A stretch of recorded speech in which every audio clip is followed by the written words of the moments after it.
like to play utility, but I still have something up my sleeve, and I do like this against the Kimmy. Kimmy, yes, as a mid laner, doesn't have the largest range. You do have some dash, you do have some kite, but Lancelot is one of the few assassins who can quickly close that distance. Yeah, but doesn't this mean that RQ now will have to commit a Fredrin ban? Or they're just willing to give the Fredrin to the hands of SRG, but it's a tried and tested combo. Fredrin and Kimmy together, paired up with the Kalea, just does so much for the Kimmy that as RQ might not, that puts too much pressure onto the Pharsa and the Lancelot to make sure they get Stormy down. I think that right now, with what RRQ is trying to do, is trying to kind of set the tone for the draft, right? Especially within this first phase. And with SRG, we have like sub-synergies, nothing really solid like we saw in game number 2. But immediately, we are making sure that RRQ is saying, hey, number 1, we need to get rid of burst damage style heroes, right? That's why they're getting rid of the likelihood of Joy. I think they're also going to get rid of another assassin, I would assume Hayabusa in this particular case, to not only protect the Pharsa so that it doesn't combo alongside the Kalea. Yeah, I mean, that's possible. I do like the idea of the Fredrin ban as well.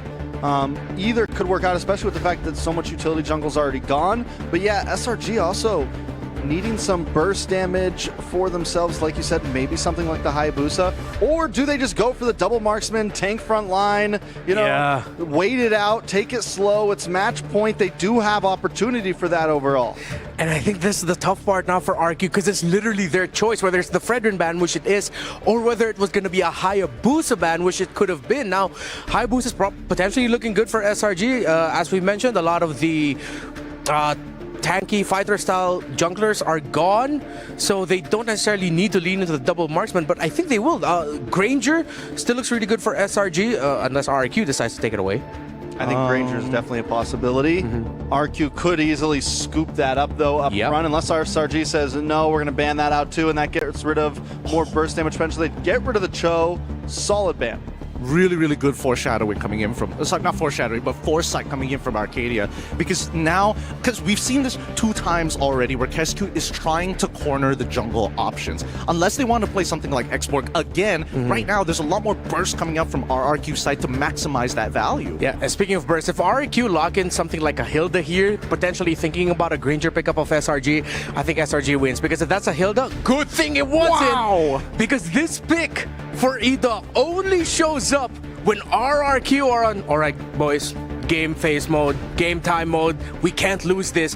Edok's signature pick in the roam. This is so good. I was thinking whether or not they wanted to get the Gatot for themselves, at least then they have some form of counter engage against the Kalea, but unfortunately in this case, Tigreal works the exact same way, if not a little bit more precise with a scalpel rather than going for the big heavy left hand. I wonder if we see something spicy here from Srg.Og, something a little out of the norm. They've been able to surprise us with a few picks so far, and I think, yeah, we could keep it simple, go for like Hayabusa Granger, Moskov locked in.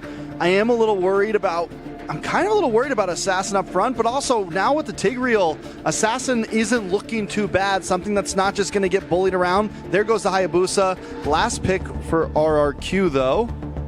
Do they just go for the Granger? Yeah, I think that might be their best bet. They need to even out the range. Yeah, they do lock in the Granger. Oh, RRQ brought out their big guns as Edok's Tigreal.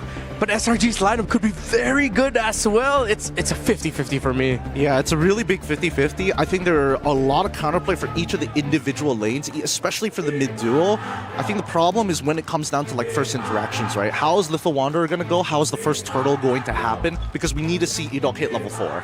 All right, will this be game number 5 or will it end here? RRQ and SRG, the fans in the arena, you need to show your love and make some noise for the teams you're supporting.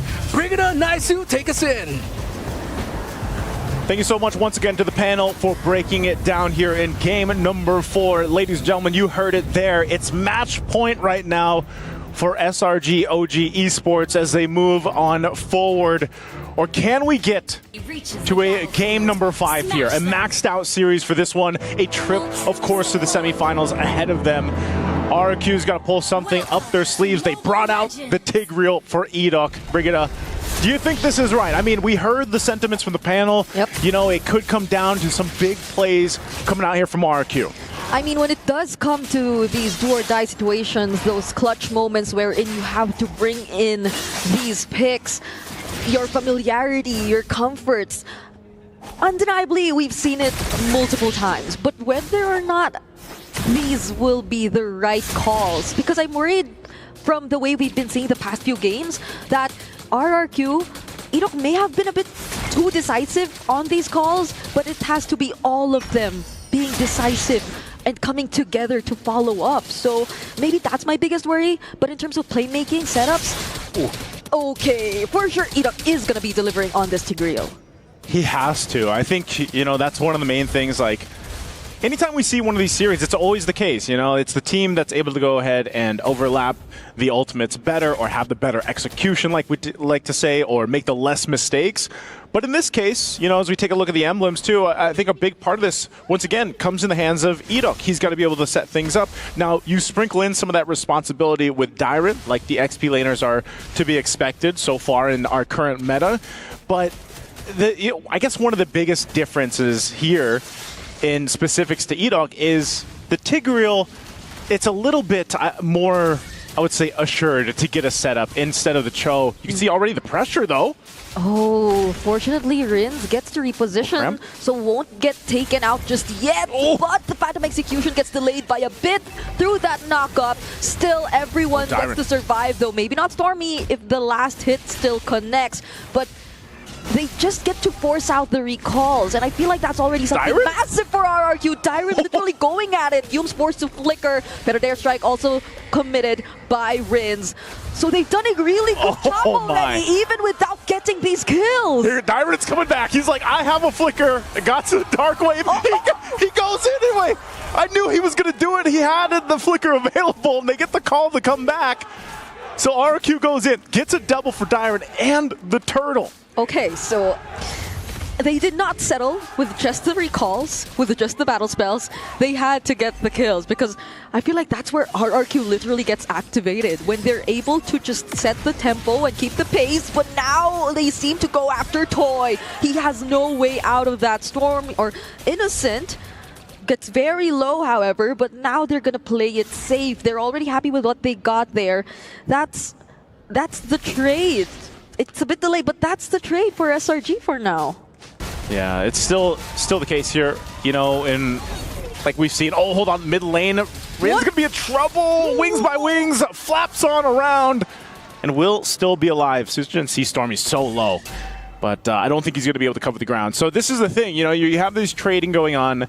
The big part of this is now Cram has to go against a 2-0 Phoveus, and like we've seen, Phoveus, even without kills, will usually be able to just kind of tank up 3 dudes, you know, 1v3 if he has to.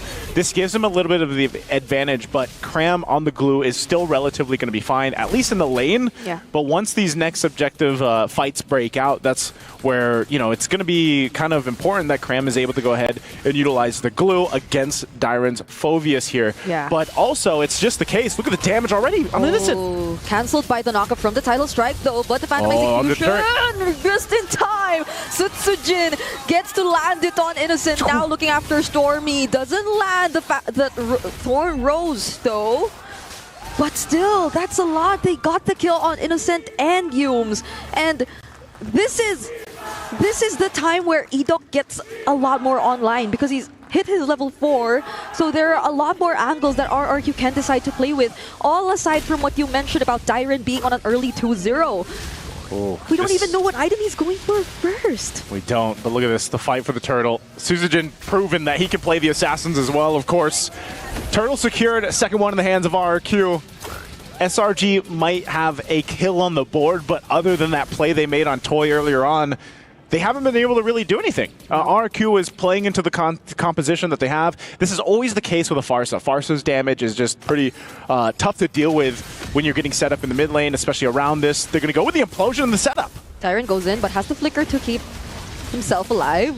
Actually went for the blade armor first item, but ooh, the damage from Rins already too much. Edok actually finds a setup onto Yumes in the top lane, and Toy gets last hit. What better way to establish this early game for RRQ. Toy gets involved, gets some kills, And they've been very clean in terms of whoever they decide to go for in terms of setup so far.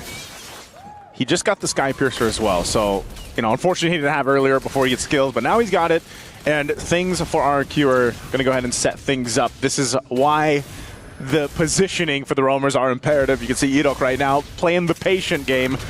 He's going to go ahead, gives the information, implosion, traction pulse is already going to be used, and Edok is waiting for that ultimate to be available. It should be up soon. He's going to conceal anyway. Sacred Hammer finds Crab, forces out the flicker. And they still get to hand over that purple buff to Srg.Og regardless. So now he's one level ahead of Sekai's. Not looking too good because it seems like RRQ, they're just so in sync right now. They're covering the map so well. And they know where they just want to transition next. I mean, look at where Edok positions himself. One bush after another. He's like, okay, I didn't have the implosion earlier on. I have it now. You know, so he went in with Sacred Hammer, that was fine, didn't get anything. But ultimately, they're playing around this last turtle of the game. The turret in the bottom does go down. Traction Pulse going to be used again, but tanky enough to deal with this. They might try to go ahead and just set up for the turtle. Just focus on that. Everybody from RRQ is here. Sekai's, I don't think he makes it in time, so that's 3 for 3 objectives now for RRQ. At least for SRG, they go and put a push on that tier 1 turret. That's about the best that Innocent can do, at least for now. Oh. But the eyes are set here for the tier 1 in the mid. Yep.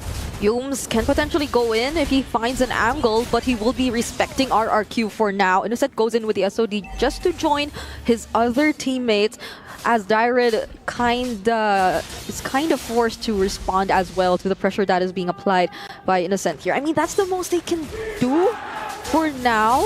Not until they feel like they have sufficient resources in their arsenal. They're working on a double marksman lineup nonetheless, so I feel like the late game won't be that big of a problem if ever Srg.Og are able to extend the fight. But does Innocent know that Rinse is there? I don't know. Well, they're going to know he's there anyway. Oh, now they find out! Oh. The Feathered Airstrike lands onto Innocent. That was so unfortunate. The question was did Rins know? You know, like, I'm pretty sure because he calls Srg.Og either to come clear that wave and then just spots him out. So Innocent going down there is really unfortunate for SRG. This is probably the biggest lead that we've seen so far in the series now. RRQ holding on to almost a 6K gold lead. You can see the difference here in terms of itemization. Toy has no problem taking down this tier 2 up the top side. So the map is pretty open for RRQ. Conceal's going to be used. Okay. I don't think they are able to catch anyone, but if they get a shield this early on, wow, that's great for RRQ. Oh my goodness, that was a Purify already forced out of Stormy when all other members of RQ weren't even nearby. But the Oki Shadow Kill gets split up against 4 members. Somehow Cram also gets to mount on Edok, but they won't be going with the fight just yet. Tidal Strike to deny Srg.Og. Spear of Misery also Cram's just still to there. push him back a bit. But look at the damage and the sustain coming in from RRQ. Now Innocent next on the chopping block. That's 3 members of SRG just deleted. Even when we thought they could actually find a way to fight back. Such a clean game right now from RRQ. Sekai's in trouble, forced off with the Feathered Airstrike, and this is an early base turret being knocked down from RRQ. SRG can't do anything but watch as the base turret falls, and meanwhile the Lord has been worked on and secured by Srg.Og. And this is going to be a big play now for RRQ to march into a base that is vulnerable for SRG. When you said they secure the Lord, I had to check if Innocent had an SOD because of like the amount of times it happened. But yeah, I mean, there have been so many resources burned out here by SRG just to push back the members of RRQ, just to force them to walk away. And I mean, they did successfully do so, especially in terms of trying to at least push Edok away, but that didn't stop Dyren, that didn't stop the other members, but that's a Tsunami Slam already committed onto Edok. Won't be able to cast a setup just yet, but look at how Rince positions himself with the Feathered Airstrike. So Srg.Og goes in with the fast execution, finds the kill onto Stormy. There's a knockup as well coming in from Yums, but look at the Rhapsodies from Toy, now isolating Sekai's and gets a double on the Granger. A great initiation, a great sandwich play under the tier 2. RQ balloons himself to an 11,000 gold lead. Can they end the game here? It seems like the kingdom is only after one thing. Sutsujin gets the kill on Innocent, Rin's great positioning just to clear the waves, and they will deliver indeed. We are heading